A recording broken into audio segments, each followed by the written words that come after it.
What's going on, buddy? How's it hanging? How's it happening? You guys know this is Kevin from the Chord Progression Podcast, brought to you by MSOTD Rocks, Rock and Metal Thrive. Hey man, happy Wednesday, everybody. It is the 25th of August, and this episode takes you for a ride. Trust me on this one. Before we get started, though, I want to thank our sponsor, Phoenix Fitness. Concerts are back. Live shows are back. I'm in mosh pits all the time. I'm going nuts. I'm having a great time, but I got to make sure my fitness level is up, peak performance condition, because, man, I don't want to tap out halfway through these shows. Plus, we missed out on concerts in 2020. I want to make sure I'm at every single one. I got to make sure, I'm in fit tip-top shape. So, how do I do that? Go to the gym, work out, hit a bunch of cardio, like run 9 miles, bike for an hour, hit the Stairmaster, lift. But I got to recover at some point. That's where Phoenix Fitness comes in with different pre-workouts, BCAA recovery supplements, proteins, both AM and after workout proteins, creatines, multivitamins, whatever it might be. Phoenix Fitness has you covered. Our listeners get 5% off at phoenixfitness.com. Link in the description below when you use the code MSOTD at checkout. So please go and do that. I want to thank our sponsor, Phoenix Fitness, for that one. But now on to the show, because this band, Phinehas, has a brand new album coming out on August 27th called The Fire Itself. And I got to talk to Sean, and we dove deep into 3 songs that I thought on this album were the best 3 songs. But how we dive deep into them is we take a look at the deep connection that these songs have meaning-wise to Sean and the personal feelings behind them. And we connect that all with a lot of things about life when it comes to having this mental war within yourself to overcome something, when it comes to not really loving yourself, being down and out in a moment, not going after it. We really go in deep in all this stuff and how these songs really pull out these full emotions, especially through the guitar work on these as well. So you really get a deep dive look into how personal this album is and how this album is really going to take you for a ride emotionally in the best way possible. Enough with me talking about it. Let's just jump right into it. Are you guys ready? Because this episode is nothing short of incredible. So let's go! Yeah! Well, ladies and gentlemen, boys and girls, listeners of the Chord Progression Podcast. If you've noticed anything in 2021, it's that when it comes to metalcore, oh my God, the kind of quality that's coming out from all this kind of new music that's coming out of metalcore has been absolutely insane. And this band has an album coming out on August 27th. And let me tell you right now, they are absolutely in that group of high quality metalcore music being released in 2021. So please welcome from the band Phinehas, Sean. So Sean, welcome to the Chord Progression Podcast. Hey man, thanks for having me. Thanks for being on, man. How's everything going in, your neck of the woods in your part of the world today? It cooled down today, so I'm doing well, man. It's like 75 degrees out here in Southern California, so I'm enjoying it, man. Just hanging out. Okay, how's it 75 degrees in California? And here where I'm at in Milwaukee, Wisconsin right now, when I'm shooting this, it's 90. Yeah, that sounds like the Midwest, man. Yeah. We used to live out in Iowa, so I know a little bit about that.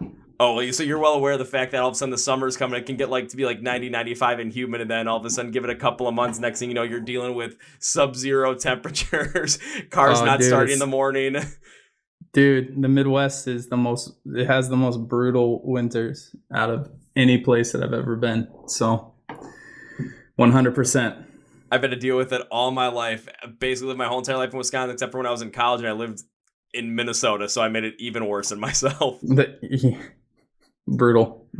But that's the way it rolls. But Sean, as we open up this podcast, one thing I always like to do with my guests is I like to have you guys introduce yourselves by answering 3 very specific questions. The first 2, okay, they are super simple, man. I mean, if you mess them up, that there will be kind of questions asked about that. But the third one, the third one's always my favorite because it kind of puts you on the spot a little bit, but it always is kind of like the funny way to put you on the spot. So the first question is, what is your name? The second question is, when it comes to Phinehas, what do you do in the band? And the third one is, I want to know if you have a little fun fact or a fun, wacky, interesting story about yourself that will hopefully make me fall out of my chair laughing, bang my head on the table, get my 9th concussion in my lifetime, and basically just make me lose my shit. Because I have had bands come close to that where I've heard bands chloroform their lead singers, drag him to a beach in Florida, bury him halfway in the sand. So when he woke up, it made it look like his legs were bitten off by sharks. I've heard some even crazier ones in terms of just people going on the road and the wacky things that happen when you have to go to the bathroom on the road. So I've heard a lot of crazy stuff, and I always like to hear what everyone has to say because it kind of just is kind of just, honestly, I've got crazy stories too that I've shared as well. I just like to see what you guys have to say. So Sean, I'll let you take it away. Oh my gosh, man, that's a lot of pressure, bro. That's a lot of pressure. Make you fall out of your chair laughing. Dude, I don't have anything. I'm not that clever off the bat. But I mean, oh wow. Okay. All right. My name is Sean McCulloch, and I sing for the band Phinehas. And for a stretch of years, we used to bring a taser and blow darts on the road with us so we could tase each other and shoot each other with blow darts. So the taser no longer exists because it was detained at the Canadian border.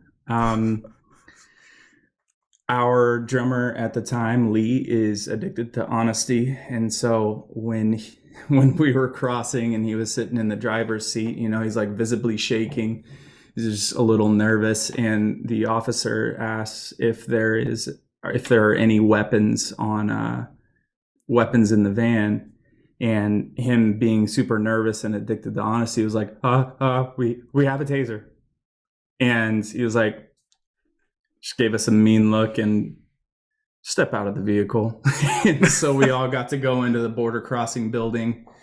And I remember sitting outside with my buddy Mark on the bench outside at the, I can't remember where we were crossing. Anyways, the noise of that taser, it's unmistakable. It's just, right? It's very, very loud, very discernibly a taser. Anyways, so the van gets taken into this, their little search garage. And so they're searching through it, whatever. They find the taser, and we know they found it because they started running it out of battery. Like they're just pressing, like holding it down until it, and then bam, bam, bam, bam, bam, because the dude destroyed it with a hammer. So that's that. That was the end of that. We never brought a taser with us ever again. So, well, I mean, I don't blame you after having it detained by the Mounties at the border and all of a sudden just hearing it just get completely smashed to bits by a hammer. But it was kind of scary. We were just like, oh, dang, okay, all right. It's kind of funny though it just had a very violent ending to its life, but whatever. But you guys just bring it on tour just to tase each other just out of nowhere, just kind of like a Jackass style kind of thing. Literally ask any of the bands that we've toured with. Yeah. No. Yeah. It was actually pretty useful. I mean, it would get some of us out of bed when we needed to load in, just be like, all right, guys, time to load in. And everybody's just waking up, not trying to catch the taser while I'm sleeping. So, oh God, no, that just sounds horrible. That sounds like maybe the worst way possible to wake up. Just 'cause all of a sudden you're peacefully sleeping, you're dreaming about gumdrops and I don't know what the hell you guys would be dreaming of, and all of a sudden you just get what was that? Riffs. Nah, that's a much better way than gumdrops. But all of a sudden, it's just you're dreaming of riffs, and you come up with this great riff in your head while dreaming, and next thing you know, you get violently woken up by a taser, fall out of bed, and also it's like, hey man, time to load in. Yeah. Had a great riff going, man, and you ruined it. Yeah. No, man, it was a lot of fun. It kind of kept you on the edge of your seat, and it's kind of made everything unpredictable. I feel like Wolves at the Gate kind of doesn't like us because we had the taser though, but that's okay. That's okay. I think they got over it. I'm gonna have to go through the list of guests I've had in the podcast and see who I've had on the podcast that has toured with you guys, just to go back to them and ask about this taser and see what they thought of it. I'm kind of curious. I'm pretty sure over time I've interviewed probably at least one or two that have been on tour with you at some point. I mean, I don't know. I'll look. I could look through all these old different tour posters, try and figure it out. I never know. But all of a sudden, if I ask them about the taser, they might have this flashback of just, Oh God. Oh, that taser. Yeah. No, it was it was a thing for a while. It was around, I think it was like 2014 through 2016, and I think 2016 it finally died. RIP. But no, it was a good time. That was a good time. There's also a time in Birmingham, Alabama, with the blow darts, where our drummer Lee blow darted a freaking wasp to the wall. That was pretty sick. So, yeah, I mean, like, the odds of that are pretty wild. So, you know, you do things to keep yourself busy, you know? Whether those things are smart things, it's debatable. But, I you mean, know, there's smart things there, then there are things that are inspired by Jackass that just create these crazy stories. But if we've learned anything from the Jackass guys, it's that you can make a lot of money and make a lot of good shit off of just these dumb ideas. oh, yeah. I mean, they're Oh, coming yeah. out with they're coming out with the fourth movie, like what, 10, 11 years after they came out with Jackass 3, and it Dude, actually looks pretty good. I feel like at a certain point, they're like those dudes' bodies are just going to start shutting down, man. That kind of makes me concerned, to be honest. It's like, look, I feel like I'm old and I'm 33, like, but those guys are pushing 40s, you know, like, dude. I don't know, man. If I fell off a skateboard now, I'd be out of commish for like 6 weeks. You know what I mean? Like, I'd break my old man hip. So I don't know how they're gonna do. I don't know. We'll see how it goes. I guess they're gonna have to do with a lot of determination, mental awareness, and a lot of painkillers. I would imagine so. Yeah.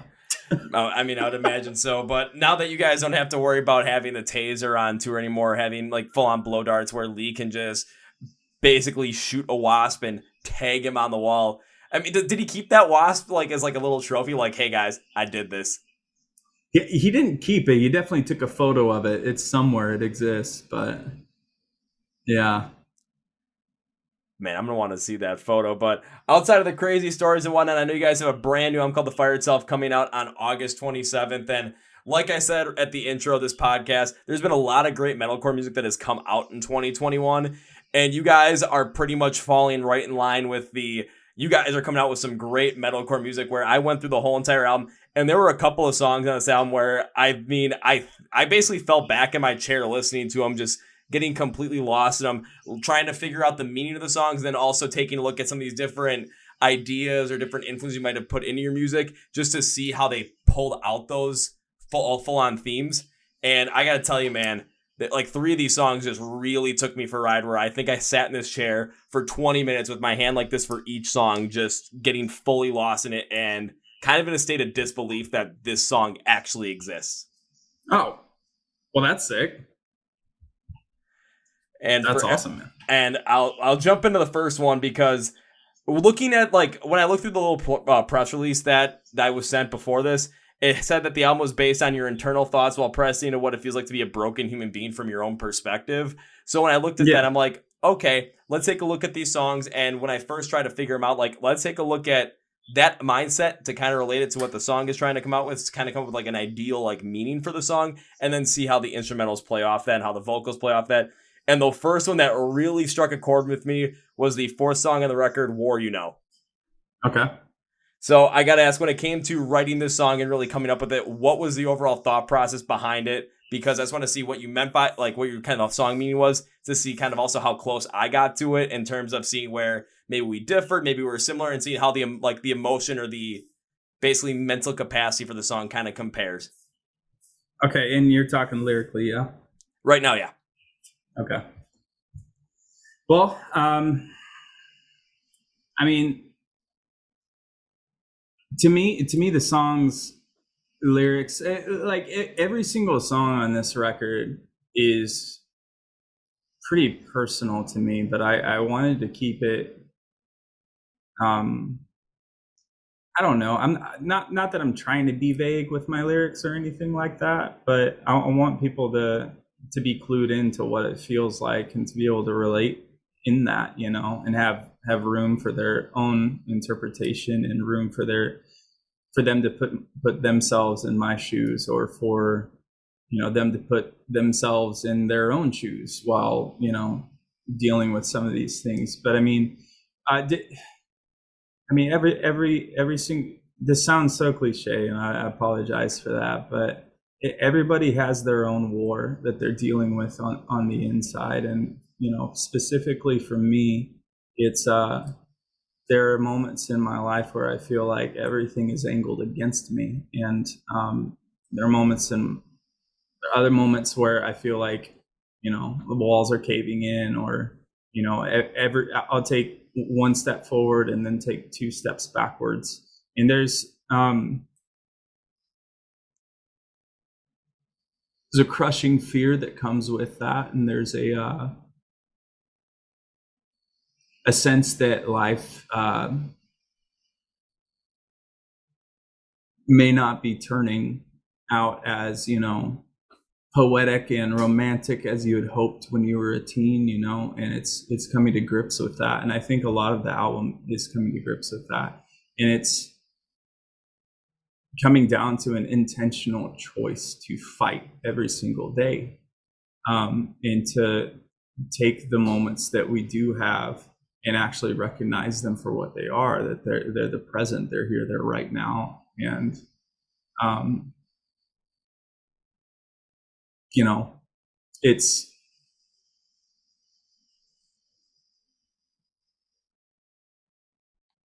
it becomes a conscious choice. If every day is a war, then every day you have to fight. And so that's where it's coming from, as far as like my mentality, and like kind of where my head was at when I was writing the lyrics. See, I can totally see that, because when I was going through it, I mean, that's really what I felt through the lyrics as well. There was some sort of like constant battle every single day for something. And where I took with it was, I thought it was like going through different suicidal thoughts and tendencies. But I think the biggest reason I did that was because back in 2017, I had dealt with that. So that's where the more personal part comes in, which is where I agree with you, where you're talking about when you come with the lyrics, it's, you don't want to go like super duper personal to tell like just full on your story, because if no one's gone through your story, they're not going to relate to it, and the song's not going to hit as impactfully. But if you go super duper vague, then people get lost and they're not sure where to go. If you use certain metaphors and you keep it vague enough, but you also keep it like a little bit like a guided experience in a way, people are going to end up picking up on the emotion of the song and the true meaning of the song at its core, but they're going to end up putting themselves in it, and the meaning's going to become more full on for them. Where I looked at it, where again, kind of looking at it through lines of suicidal thoughts and tendencies, because every sunrise is like every sunrise last day really brings up the feeling that you want to end it all, and every day feels like a struggle to get through. And I totally understand it, because that's what I did go through back in 2017. It felt just a struggle every day to get up, to go to work, and just go through the entire day. And saying everything in life, it feels like hell, paints the struggle that going through those suicidal thoughts and tendencies is serious and constant at any given moment. It also paints a picture for yourself to fight for yourself every single day, get past when all you want to get past this whole entire thing, when all you want to do is just give up at that moment. Yeah. So I think really what you were trying to portray in this song, it kind of taking a look at how I took it, I think you absolutely hit the nail on the head, where kind of that constant fight to just keep going every single day to get past something that is against you, or something that's in your head that you're trying to get through, that it's going to be a constant struggle every single day, but you will get through it at some point.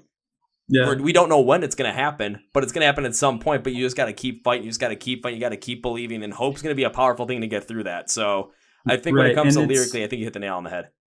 Well, thanks, man. And dude, that's powerful to hear your take on it, man. I mean, you said it a lot more eloquently than I could have. So that's amazing, man. Like, I think that, it reminds me of this author, Brandon Sanderson, who writes a book series called The Stormlight Archive. But there's a quote in it where a guy asks a question. He asks, what is the most important step? And the answer is the next one. And so I thought that was pretty profound, and to keep fighting, and that it's an intentional choice. And there's growing up, emotions and intimacy and really connecting, and those things didn't come naturally to me. They didn't come naturally to me, and I don't think that they were cultivated in a way that really hit me specifically.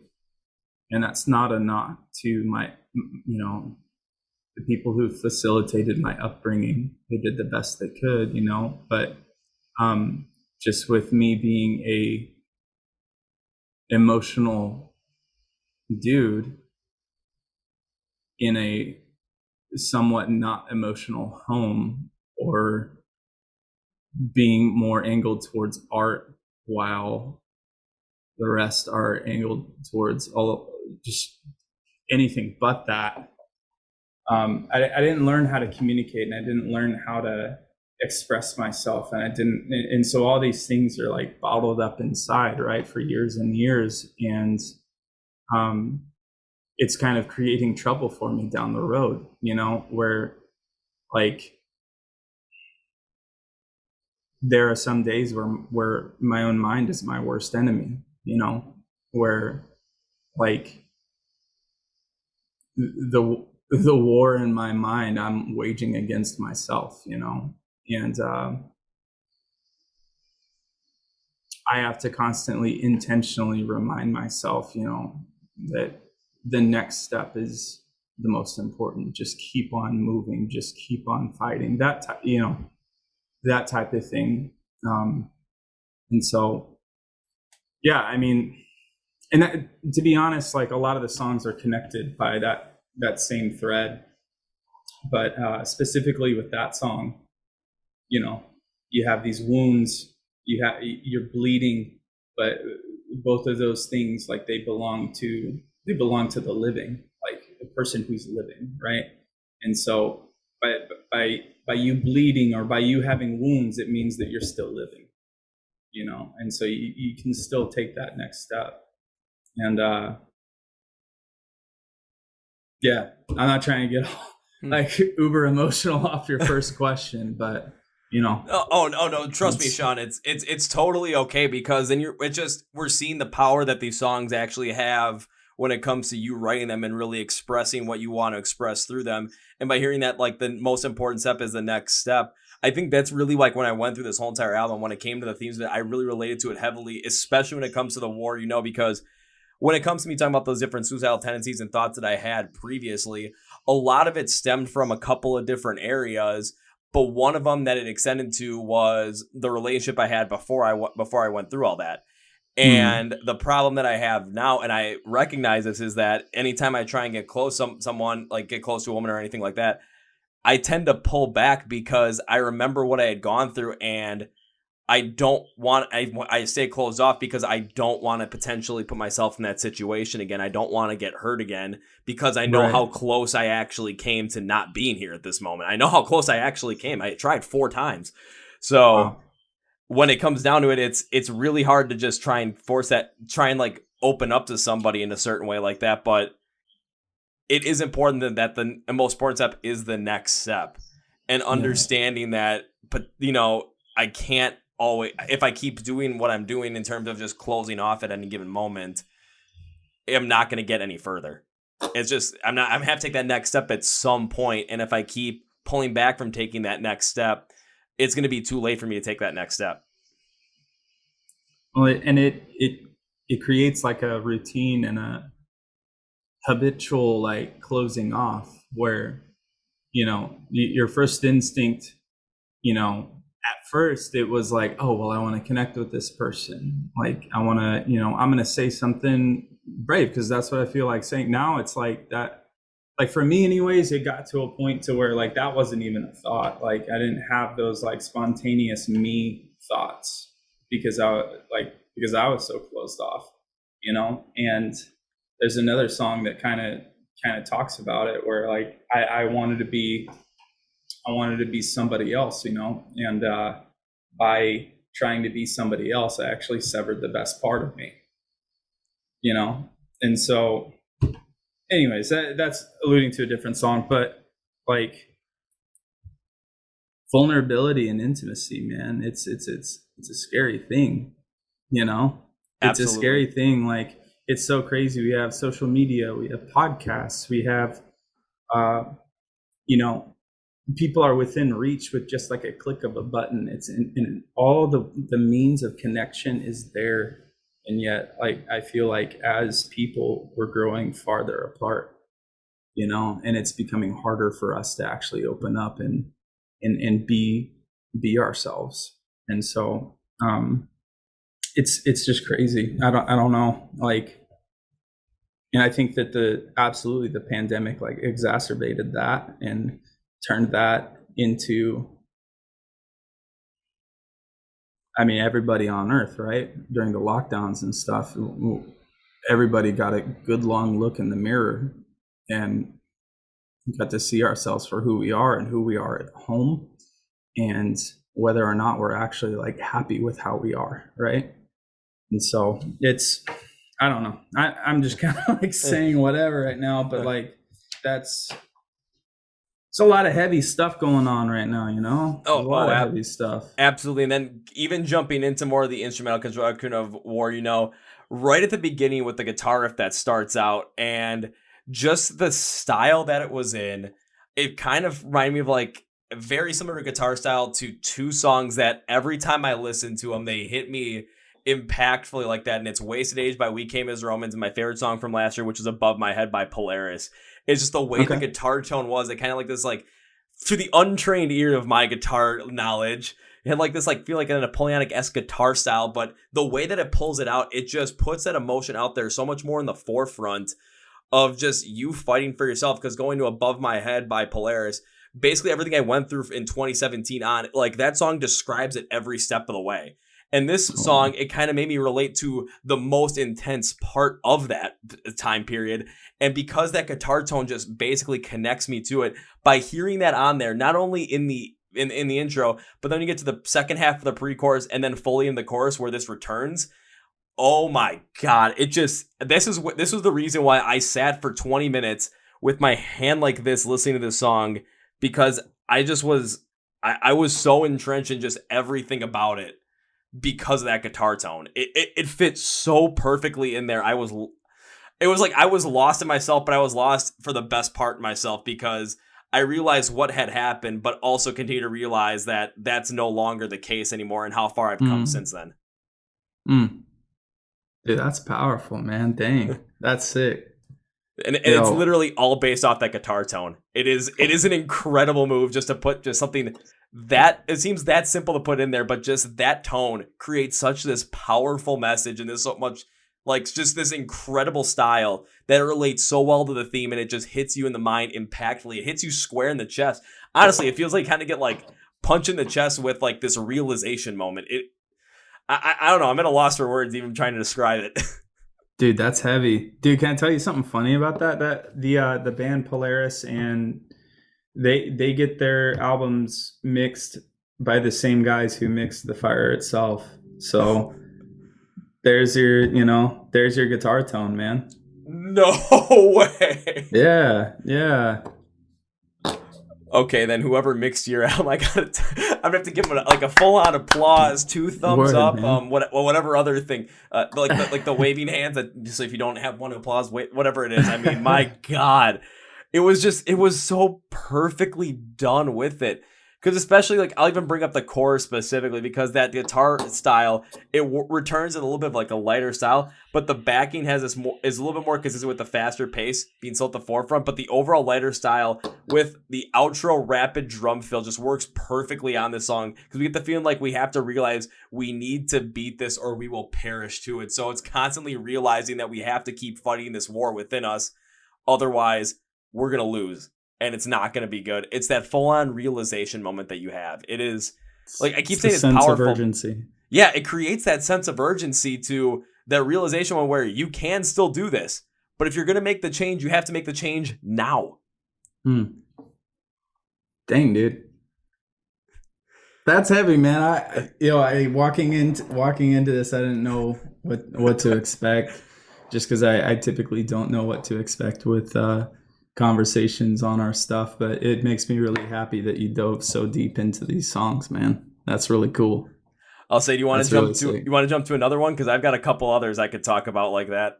Let's do it, man. Let's do it. Let's talk about one of my other favorite ones, and it's on the run through everyone. It is song number 7. It's called Dream Thief. That's another one of my favorites. So when you, again, I got to ask a question. When you're writing the song, what was the idea behind it? What was the meaning behind it? Because then I want to see, again, how closely I connected to it, see how, if the intention, if you guys want like a specific way with the emotion behind it, how I connected with it, see if it really came through. And then again, I'm gonna have to talk about the guitar work on this one because it was it was the piece that really set the song apart from a lot of the rest in terms of, well, a lot of these songs are absolutely fantastic. I'm not gonna lie. I'm just talking about the 3 that just stood out in my mind. Like, okay, if you're gonna listen to any of these songs off these record, again, I'll say listen to it from top to bottom when it comes out. But these are like these 2, and there's another one that I'll say that are like, for me, I'd say the 3 ones you have to check out. That's sick, man. Well, oh, okay. I got a lot of things. So first off, just going off what you just said, it makes me happy that the ones that you're choosing to talk about haven't been the singles so far. That makes me happy because we tried to write a front to back record that was just, like you said earlier, like a punch to the chest, you know? In our past records, we had, you know, some instrumental interludes or whatever. And we have some intros and stuff for our songs on this record, but you know, it's all attached to a song, and they're not gonna make you fall asleep. So anyways, and then second thing, talking about Dream Thief, I have a couple of things. So first off, before I have to give a disclaimer about this song. This song will, and let me get through this, was it is my absolute least favorite on the record. And there's a reason for that. And the reason is because I know how I felt as I was singing these lyrics that are about me feeling like a complete failure. And I know how I felt, and I know in the moment, like, what the thoughts were that were going through my head as I was screaming this into the mic, and after I was missing take after take, and how I felt like my voice wasn't there at all, and it just like, it made me hate it, right? And so I'm literally in full hatred mode, just screaming these lyrics. And at a certain point with the lyrics, I had to like take a step back and be like, you know what? My son might listen to this song one day and he might read these lyrics. And I don't want him, I don't know that I can completely, in song form, like, make it completely obvious that I want to kill myself, you know? So I felt compelled to change a couple of things literally as we were recording them.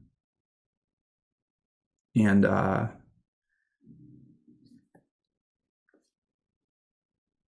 it's a heavy song, and I don't mean that like instrumentally. You know, feeling like, I mean, you ever hear the 5 love languages? I have no idea what they are, but I know I've heard of them, Okay. and I've seen them a couple of times, but off the top of my head, I couldn't name them for you. So there are basically the idea is that there are certain people who respond to different love languages more so than others. Okay, so some people respond to physical touch. Other people respond to words of affirmation. Other people respond to acts of service. And so on, right? There's different ways to love people, right? And one of mine for a long time has, at least as long as I know, has been like words of affirmation. And people, you know, like I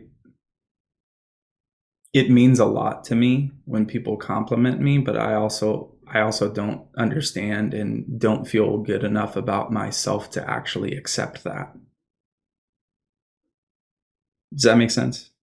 It does. I can easily understand that, because that I kind of had a similar mentality back when I was growing up, especially more like when I was in high school as well, just because like when I was in high school, like between my freshman and junior year, it was I really didn't have any friends. So just having Mm. people around to just potentially be like, hey, you're doing a good job, that kind of thing would have been helpful. I mean, of course, I had my parents that were always supportive of me, thankfully.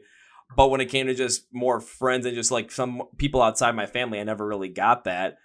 And then all of a sudden, like, I became friends again with like my best friend from when we were kids. We lived across the street from each other. All of a sudden, he started dating this girl that went to a completely different high school, and then we started hanging out with all those people. And I'm still friends with a lot of those people. So everything kind of changed around, because now we were having fun. Everyone was supporting each other, and it was like we were always vocal about it. So I completely understand that. Now it's just I'm like, for me it's a little bit different though, because my headspace is in a completely different area. But Mm. I can completely relate to that because I've gone through something similar in earlier on in life. Word. Well, yeah, I mean, those words go so far, right? And an intentional word can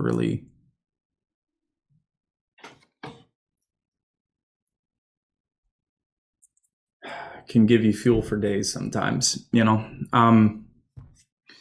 Anyways, so there's that, and then the other half of it, I would say, is feeling after Dark Flag that we had somehow failed, and I didn't know if we'd ever be writing a record again. It's 4 years. We've been pretty dang consistent with releasing an album every 2 years. So the fact that this one is 4 years should tell you something, right? But yeah, man, I felt like a complete failure and it seems so like, I don't know, like trivial, and that I really should be thankful for what I've been blessed and able to do, which I am. I very much so am. But it's really hard to shake these feelings, that come into your head that happen because you're not in a good mental headspace, right? It's like you can't always control the thoughts that come into your head. And so when you say, well, you should just be thankful for what you have, it's kind of like shrugging off the other person's feelings, right? And so it's, man, I didn't know that this was going to get this heavy, bro. I didn't know. I wasn't prepared. That's my bad. That's on me. But, Oh no, it's totally okay, man. I mean, the conversation could have gone any other way, possibly. I mean, it just depended upon how the conversation started between us on this podcast, but it just dove deep into this, and I'm all for it, because when you're writing these songs, especially when I dive deep into the meaning of them, I feel like I kind of am able to pull out what you're intending, but then I kind of, in that way, make it a little bit more about myself. But the reason that we all do that, especially me, is because I haven't gone through the same things you've gone through in life. I've gone through things differently, but we've gone through a lot of the same emotions that are tied into it. Where when it came to Dream Thief, when I really looked into it, I thought the meaning really asked us all if we went for what we wanted to in life, or if we decided to just say screw it because the other way was the easy way, and decided to play it safe. And when it came down to it, this was me back in 2017, because I just graduated college. Like, I felt like I had the world on my shoulders. Like, oh, everything's in front of me. Literally gave it 6 months, and my life wasn't like completely changed, because I had a full, like, the girls that we broke up, that kind of led to the previous story. But this also adds into it, and this was a much bigger part that I learned on later in life, where I was working for a company and I had a temp job. I was at like 4 months into this job, and they said I was only gonna be there for 3, and they just kept me on. I had heard nothing from it, but I absolutely hated it. It was the most boring thing ever. It was just me sitting at a desk doing nothing. And as I was going through it, I kept wondering myself, is this what life is like in the real world? Is this what life is like after college? Is it just like go to work? Then for me, go to work, go to the gym, go home, watch Netflix, sleep, and do it all over again? I started to Right. really resent it. I really started to hate myself on it because it takes a look at society and asks us if we followed the path of least resistance and gave up on our chance at being ourselves and being happy with who we are. And it kind of just like takes a look at like go after your dream because who you are without your dream, is that who you really want to be? And I looked at myself, I'm like, I don't want to be that guy that just sits in an office and just plays it safe. That's not me. Like that, I don't want that at all. So I looked at myself after going through everything I went in 2017 with the depression, the suicidal tendencies, and the 4 attempts as well. And I looked at it and I told myself, fuck, what am I doing? Why am I not trying to actively get out of this situation? What am I doing to potentially make myself the happiest person I can be and do what I want to do in life so that I can potentially be the happiest person I can, but if I end up getting a family down the line, fully supporting that family. Yeah. And that has led me to literally what we're doing right now. This whole That's entire sick, dude. podcast has basically been derived off of that moment of me asking myself, is this what life is really like? And then turning it around and saying, no, I'm going to take life for what it's worth and do what I want with it. I'm not going to play it safe.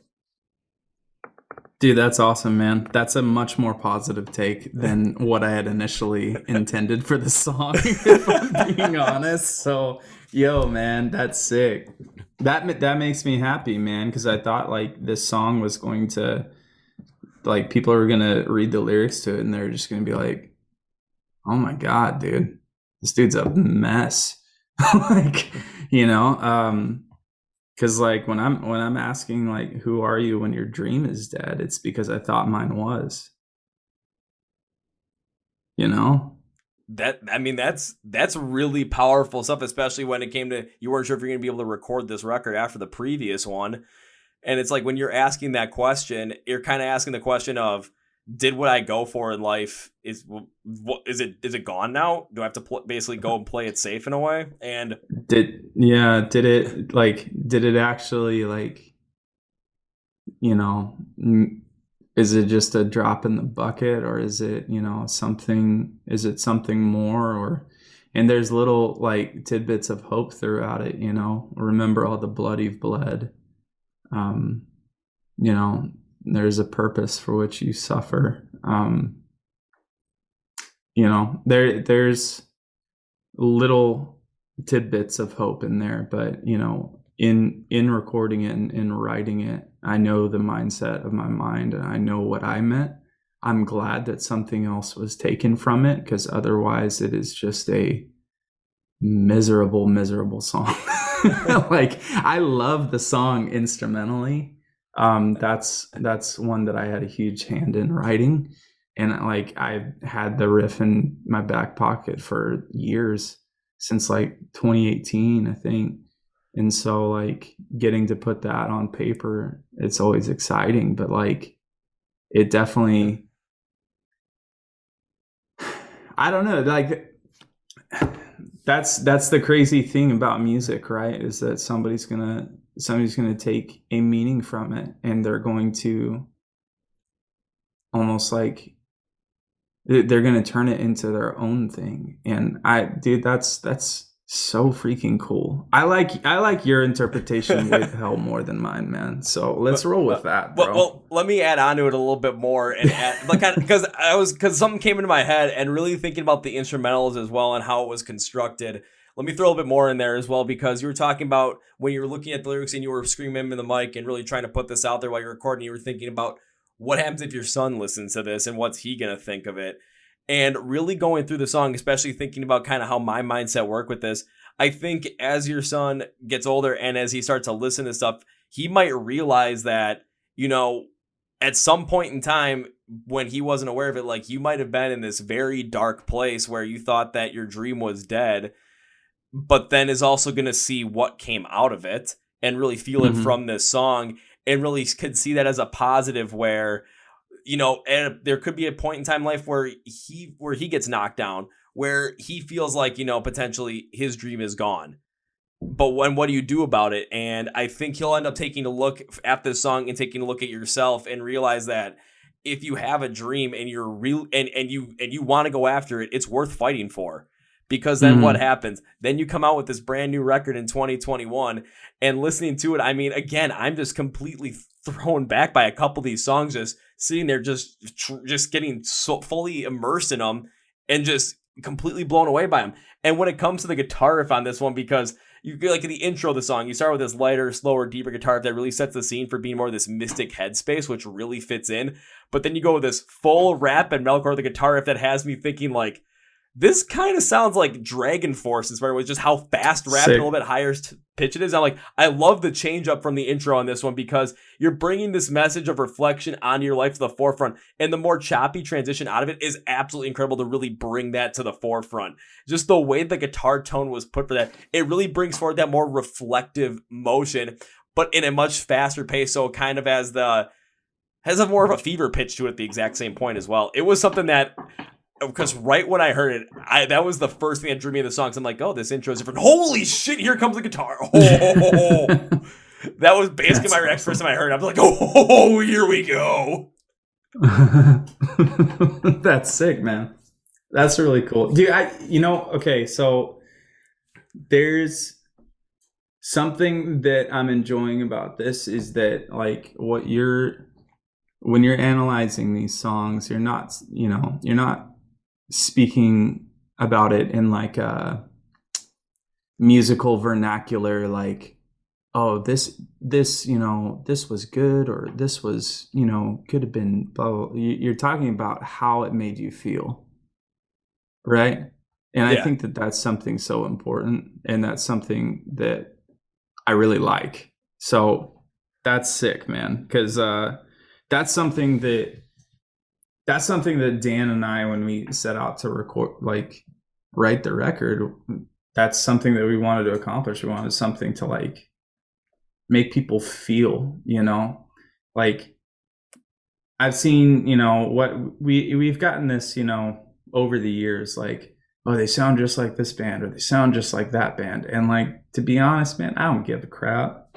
I don't care, man. We're writing the music that we like to write. And if it sounds like somebody else, well, okay. Did it make you feel anything though? Like that's what's important to us, man. And so, if that song went from like this creepy, clean guitar, I don't even know how to say it, but like, with all the layers of that clean guitar that kind of get thrown into it, and it's like this soundscape almost, and then you just get slapped in the face, if it gave you anxiety for a second, like it's intentional, you know what I mean? Yeah.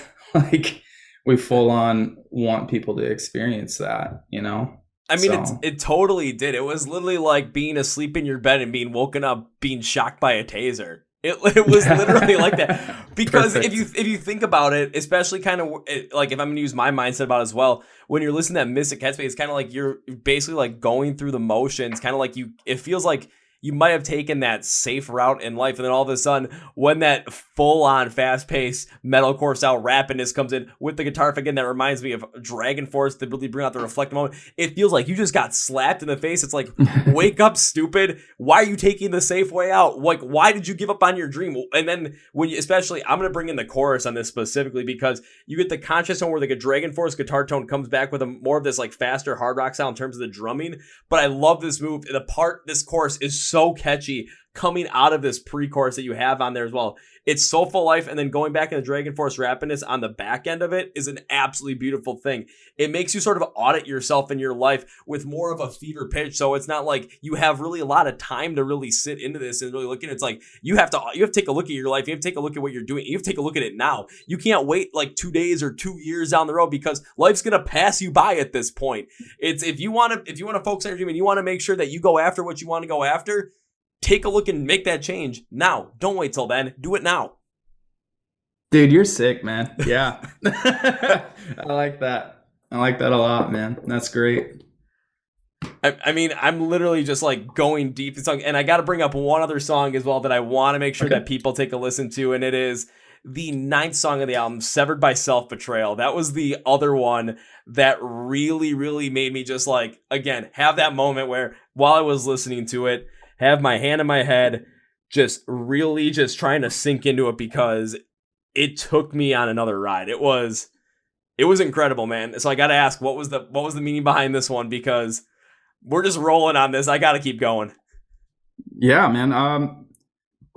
Well, I mean, dumbed down songs about conformity, songs about trying to be somebody else, that, you know, vying for the affection of other people as opposed to, you know, really accepting yourself. And at least in my case, where, like, you know, there's a part of me that, like, growing up as an emotional kid and kind of being that not necessarily being cultivated in a healthy way, and then also being different. Like, I really had this,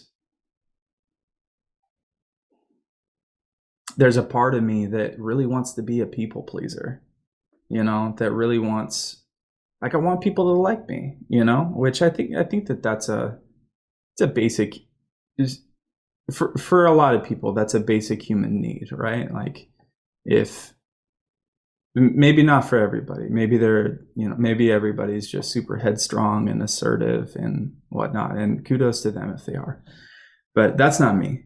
I'm held back by, you know, whatever social anxiety or, like, awkwardness or inability to be intimate, or you know, like, it doesn't come easy for me, you know. And so a way to kind of, like, it's almost like a self-defense mechanism is, like, to try and fit in, you know, is because then you're approved of, because then, you know, you're part of the gang or whatever. Like, it's a very, very, you know,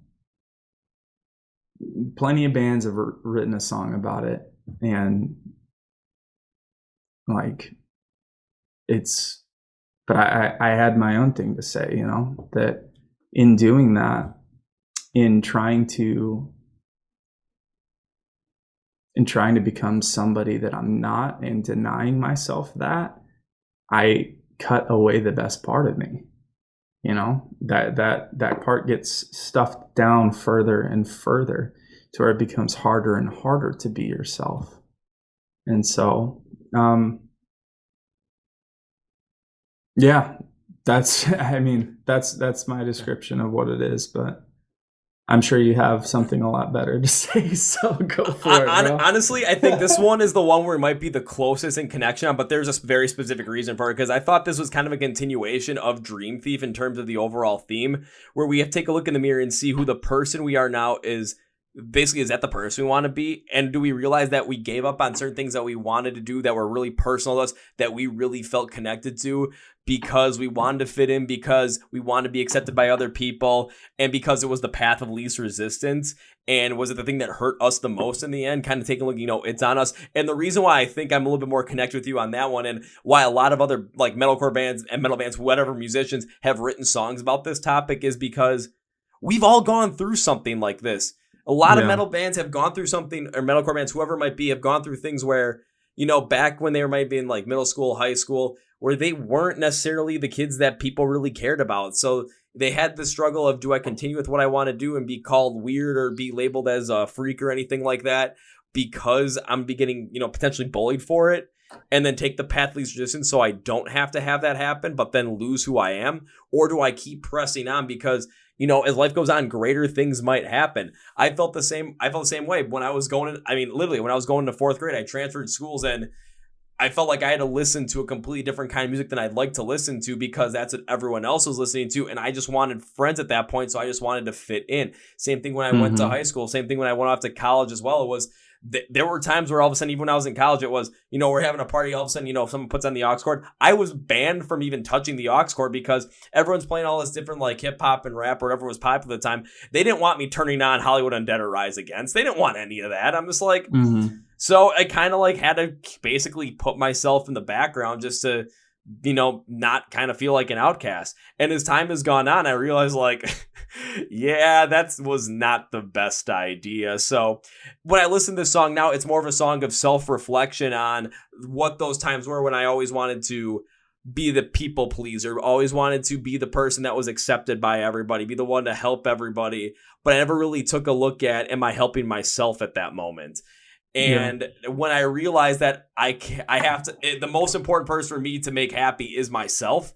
And then I can work on, then all of a sudden, it's like, if I'm happy, I can transcend that happiness to others. But other people's happiness is not my responsibility. My happiness is my responsibility. So now it's like, okay, well, I mean, there was a time, this was winter 2018 going to 2019, so it was New Year's Eve, and I was left all alone half hour before midnight, and it was like, you've got to be kidding me. So I went to this bar my buddy was working at, and I told him to give me the aux cord because I had timed this out perfectly because I wanted to see what would happen. So I timed out perfectly, put my old iPod on the aux cord, and I started playing Welcome to Black Parade. Right at the perfect time when the chorus hits for the last time, it strikes midnight. The bar went from like maybe 50 people in there to there were people lined up outside the door and crying around because midnight was happening, and you're hearing My Chem playing at the bar. Everyone like bum rushed that bar, and I'm thinking, old me would have just been like, okay, play kind of like, oh, we'll just play whatever they feel like. But I'm like, no, this is gonna be awesome, and boom. And I looked at him like, you know what, this music thing for me is definitely the way to go because I can do exactly what I want to do, make myself happy, but also can bring potentially a lot of happiness to others at the same time as well. So let's roll with it. And if you would have played Severed by Self-Betrayal for me back when I was like 10 or back when I was 14 or back when I was 19, I would have a whole different mindset going into it. But it's because I would have a mindset of focusing on what's going on now and how can I change that. Now I look at it as what happened and how did I make that change to really be the person that I want to be. So I kind of have a little more of a closer connection to you on this song when it comes to the meaning. But the reason is because not only the emotions the same, but a lot of the motions in a way are kind of similar. I got you. Well, dude, yeah, man. I mean, it's I don't know, like I've had this like grappling with like who I am and allowing myself to be happy. I feel like that's something that you touched on. Just I don't know, man. I've felt like my entire life I've been like eternally in the middle. Just not one way, not the other, not fully accepted here, not fully accepted there. And I mean, dude, I'm an old guy now. Like if I can't grow up and be an adult and like actually let myself like enjoy the things that I enjoy, like if I want to play Dungeons and Dragons, then I'm gonna friggin' play Dungeons and Dragons. Granted, I haven't played it yet, but I'm going to. You know what I mean? Like, yeah, I know what you mean. I'm gonna allow myself to enjoy these things. That like growing up, like being a baseball player, like I would get made fun of for, like, the people on my team or whatever, people that I'd grown up with my entire life, they'd hear me rolling up playing As I Lay Dying, and I'd get out of the car and they'd be like, kill myself. And it's just like, dude, it's not what he's saying. Come on. That's ridiculous. But like, that's just how it is. Right. Or when I tried to be in the music scene, and I was always like left out of certain things because I also play baseball, and so I was like the jock that nobody, whatever.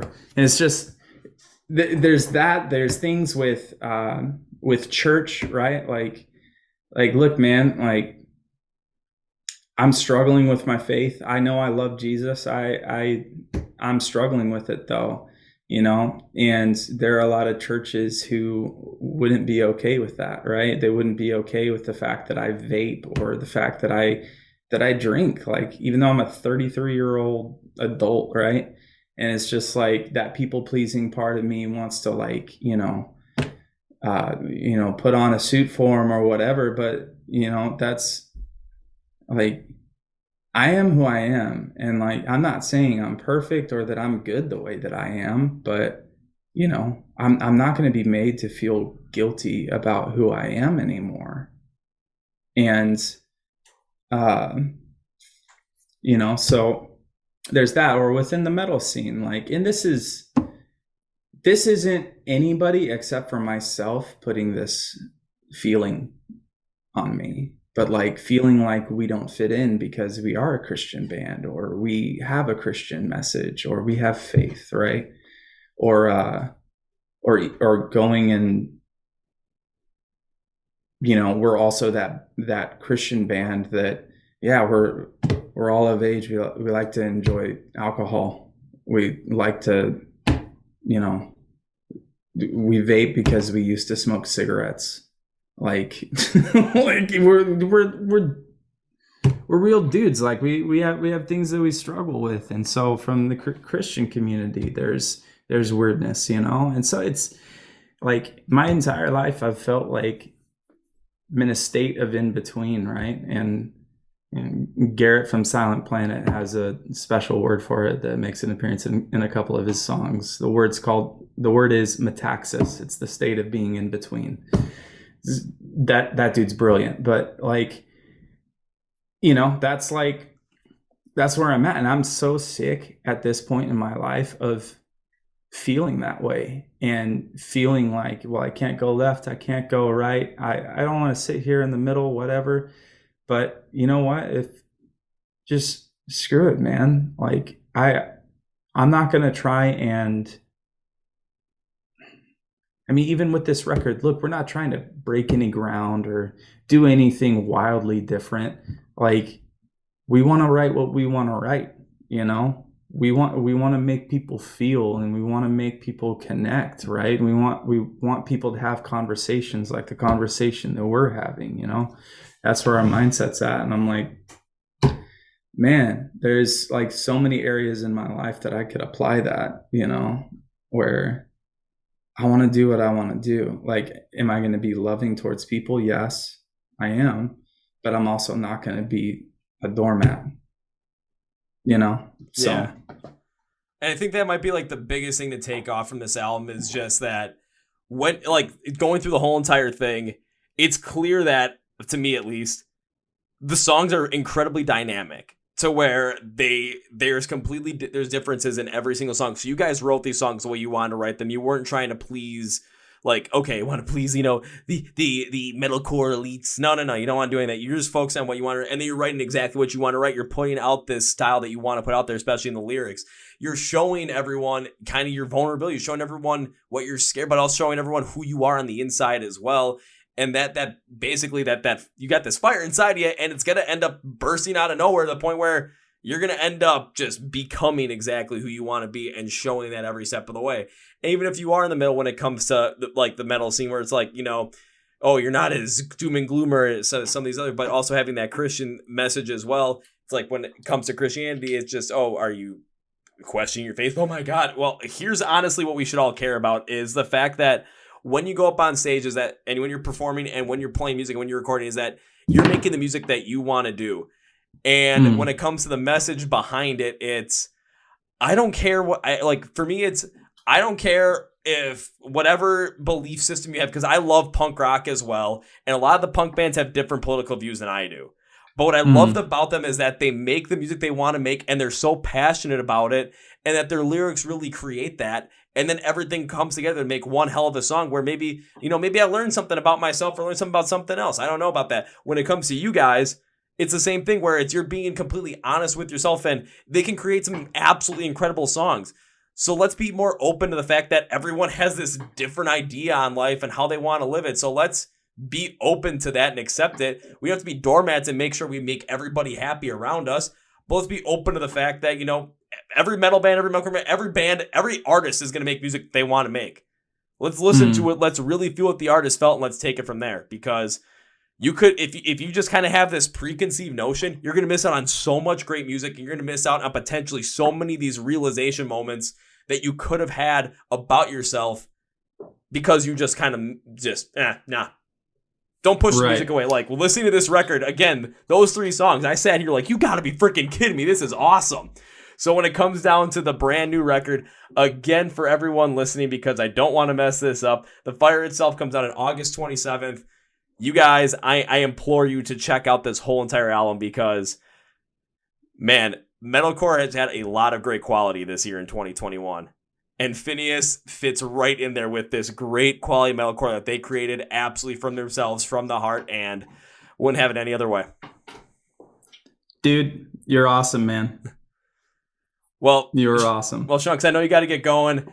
There is going to be 3 things I end this podcast with. One is, so when it comes to everyone listening to the podcast, I want you to check out Phinehas as much as possible. I want you to check out all their socials. I want you to check out every single thing they have on YouTube. Stream their music, download it, buy some merch, whatever it might be. Instead of having to like search all this stuff up, go to the description of the podcast, find Phinehas online. You're going to have labels and links for you guys to go click, follow, subscribe, share their stuff, list their stuff, stream it, buy it, download it, whatever it might be. I'm going to have that there all for you guys to make it as easy as possible. Now, the second thing, Sean, is this. Whenever I have a guest in the podcast that I have absolutely love having on, I always make a promise if that's the case. This happened 100% of the time, and Sean, this is not an exception to this rule. Like, this was an absolutely incredible conversation. Got to open up and just really get to see the core of where this record came from. So my promise to you is this, my man. When. This is a when, not an if. This is a when. I can see Phinehas perform live for the first time because I have not seen you perform live yet. My promise to you is this. First round's on me. Awesome, man. I do pay up on my debts because now the concerts are really rolling again. I've started doing it, and man, it's awesome. So I'm making it happen. Man. So on that note, Sean, I cannot end this podcast in all good conscience with a goodbye because couple of things. One, I would love to have you on the podcast again to talk to you because, man, this was incredible. I'd love to go again and do something like this, go into some more music, whatever it might be. Also, I got to make good on my promise. I want to see you perform live. I want to make sure I make good on that first rounds on me because I wouldn't say it if I wasn't willing to do it or really wanted to do it. So I'm going to make it happen. So goodbye is too final, man. Got to end it with. Hey, man. It's till next time, brother. Until next time. See you later, man. Heck yeah, man. Well, folks, that was my interview with Sean from the band Phinehas. The Fire itself comes out on August 27th, and I want you guys to check this album out, man. When I got to listen to it, this album was dynamic, but it's such a great album for you to really listen to in depth, really take part of it, because the emotion that's behind this album is incredibly powerful, and how the guitar tones and how the styles of these metalcore songs really bring that to the forefront and really make you just really take a look at yourself through the depth of what Sean was talking about with Phinehas. Man, metalcore is at such a great place now in 2021. We've seen so many great bands come out with so many great albums. I mean, Alan Harrington has to be just absolutely losing his mind on Twitter. And I know he is because I follow his shit. The guy is totally on top of it, so he's going to love this one. Trust me on this. He's going to be blown away by this one, and so will you. So make sure you find Phinehas online. Again, links in the description below for everything when it comes to their socials, YouTube, where you can stream music, buy the music, download the music, buy some merch. Make sure you go and do that. Also, make sure you follow everything with MSOTD Rocks. Again, links in the description below, along with make sure you're following and subscribe to the Chord Progression Podcast. Make sure you tell someone about the podcast as well. That would help us out a lot because we want to keep growing. We want to keep bringing you these amazing stories from as many amazing artists as possible. Hell, even some of those bigger artists that you guys absolutely love, along with some of these, artists that are all over the place. We want to keep doing this. So please make sure you follow, subscribe to all our stuff, MSOTD Rocks and the Chord Progression Podcast. Thank you to our sponsors, Phoenix Fitness as well. Again, 15% off at checkout using the code MSOTD. And I know that's going to be for you guys. Thank you for watching and listening to the Chord Progression Podcast, brought to you by MSOTD Rocks, where rock and roll thrive. My name is Kevin, and you guys know how I end every single way. Live a big, healthy, and hearty. See ya!